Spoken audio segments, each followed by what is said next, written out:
So this is going to be a long, hard fight. It is. What's giving these groups hope? Well, there's a deep sense of commitment to justice and equality Yeah. and a refusal to let rights be eroded. Mm-hmm. And I think a belief that the American people ultimately support fairness Yeah. and inclusion. So what can people do to get involved? Supporting LGBTQ plus organizations is a great place to start. Like the ones we've been talking about. Yes, like GLA, the Human Rights Campaign, and the ACLU. These organizations are on the front lines, advocating, providing legal support. Yes, and offering resources to LGBTQ plus individuals and families. So important. And on a more personal level, Yeah. speaking out against discrimination can make a big difference. Even in small ways. Yes, educating yourself about LGBTQ plus issues, challenging harmful stereotypes, being an ally. So it's about creating a culture of acceptance, even when it feels like the government is pushing in the opposite direction. It's not always easy, but it's crucial. How do we have these tough conversations? It starts with listening, Yeah. trying to understand where people are coming from. Even if we disagree. Yes, and sometimes sharing personal stories can be more effective than abstract arguments. So it's about standing up for what's right, It is. even when it's uncomfortable. Exactly. And remembering that silence is complicity. We can't stay silent. We can't We need to speak up, make it clear that we won't tolerate this. That's right. It's about making sure that LGBTQ plus people feel seen, heard, and valued no matter what. Precisely. So there's a lot to be concerned about. There is. But there's also a lot that people can do Absolutely. to make a difference. Yeah. It's not about giving up. It's about taking action, supporting each other, I completely agree. creating a more just and equitable future. Yeah, and in part two, Okay. I think it's important to really look at how these policies could actually play out in the lives of LGBTQ plus people. So let's move beyond the headlines Yeah. and get into the real life consequences. Exactly. That's what we'll do next. Okay, see you in part 2. So we spent some time outlining Trump's agenda and looking back at his first term, Yeah. which, I mean, let's be honest, it's not a pretty picture. It's definitely concerning. But I think we need to go beyond just policies and court cases and really understand what this means for people on the ground. Like Absolutely. real life consequences for LGBTQ plus individuals. Yeah, the human impact. Right, not just abstract political stuff. Exactly. So let's start with healthcare. Okay. You talked about this proposed ban on gender-affirming care for minors. What would that actually look like? Like, take a transgender teenager, Okay. say a 15-year-old transgender boy who's been receiving hormone therapy. So imagine this young man. Okay. He's finally starting to feel comfortable in his own body. Mm-hmm. Maybe his voice is getting deeper. He's growing facial hair. All right. But suddenly, his access to hormone therapy is cut off because his doctor can't afford to provide it anymore. Because of the changes in Medicare and Medicaid. Exactly. That's awful. It could send him into a spiral of dysphoria, you know? Yeah, like his body is betraying him. Right, and that's not even considering the physical health risks of suddenly stopping hormone treatment. That's heartbreaking. It is. And this plan, it's not just about individual health, right? No, you're right. You mentioned it restricts government programs Yeah. that support gender transition at any age. So what could that mean for the LGBTQ plus community as a whole? Well, imagine you're a transgender adult Okay. who's been saving up for years for gender-affirming surgery. Right. And suddenly, their insurance doesn't cover it anymore because of these restrictions. So they might have to delay or even cancel this life-changing surgery. Yeah, potentially. That's horrible. It is. And beyond just the practical implications, Yeah. there's also the message it sends. Like transgender identities aren't valid. Right, not worthy of support. It's almost like saying, we don't care about you. Yeah. We don't believe you. And we're going to make your life as difficult as possible. Exactly. That's what so many LGBTQ plus people are scared of right now. And it's not just healthcare. No. Right. We talked about education. Yeah, Think about those proposed changes. it's really worrying. Imagine being a young transgender girl starting middle school. Oh, She finally feels brave enough to come out, yeah. but her teachers can't even talk about gender identity. It's like she has to erase who she is. Just to fit in. Right, and if she tries to talk about it, Yeah. her teachers could be punished. That's scary. It creates this environment where teachers are afraid to support LGBTQ plus students. And then there's the parental control over curricula. Yeah. That could lead to LGBTQ plus books being banned from libraries Hmm. or no discussions of LGBTQ plus history and culture.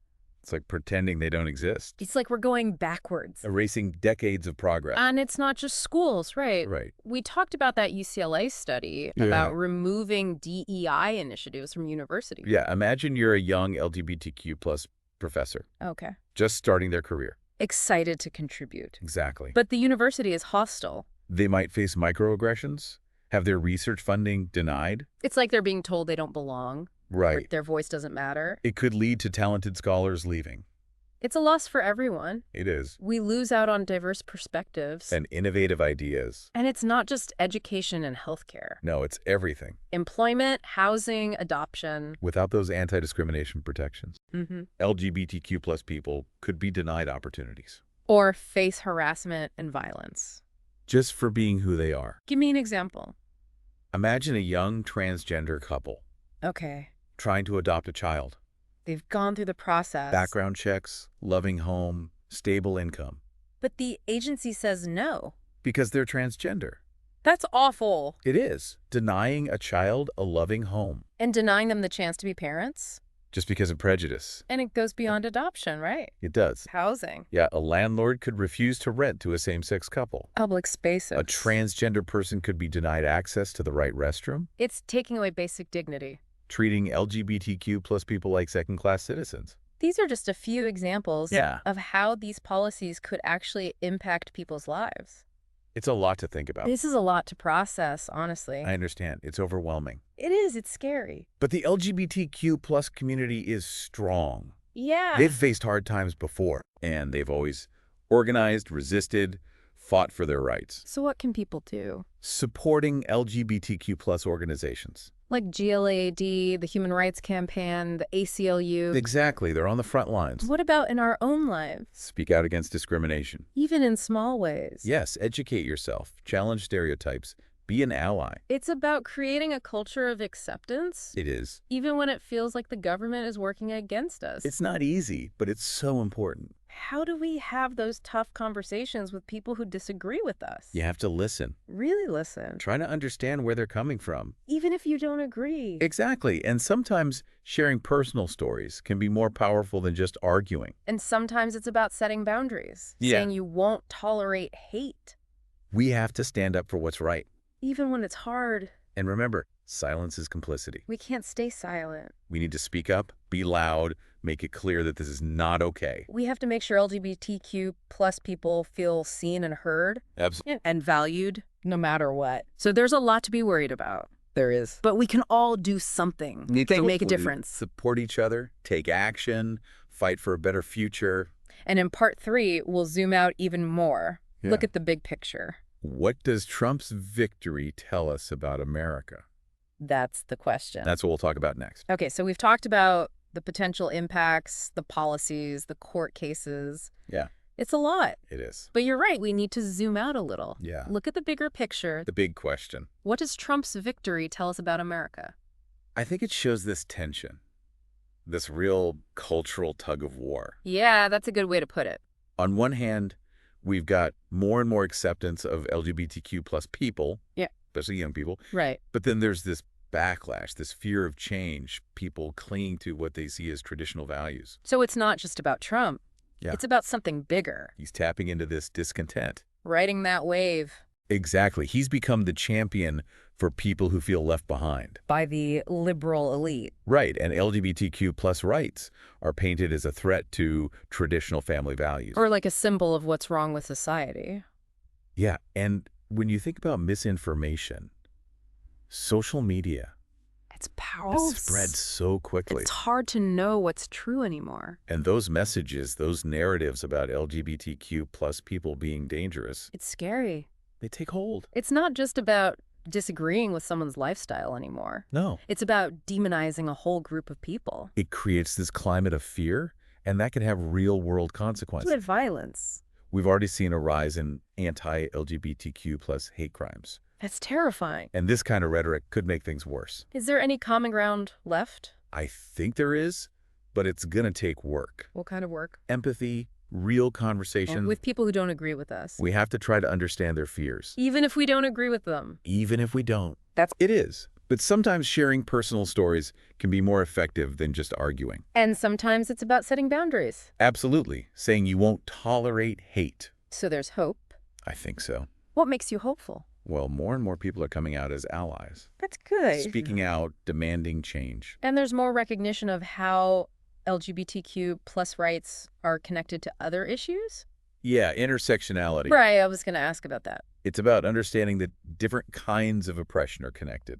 Like racism, sexism, homophobia. All of it. It's all linked. So it's not just about LGBTQ plus rights. It's about fighting for justice for everyone. Building coalitions, working together. Exactly. So where do we go from here? What's the future of LGBTQ plus rights in America? Honestly, it's hard to say. Yeah. We're at a real crossroads. We're not powerless, right? Right. The future isn't set in stone. We can shape it. Through our actions, our choices, Our commitment to justice. we've seen so much progress. And there might be setbacks. There probably will be. But ultimately, I believe love will win. That's a good note to end on. It is. Thank you for joining us for this deep dive. It was my pleasure. And remember, stay informed, stay engaged, Stay hopeful. keep fighting the good fight.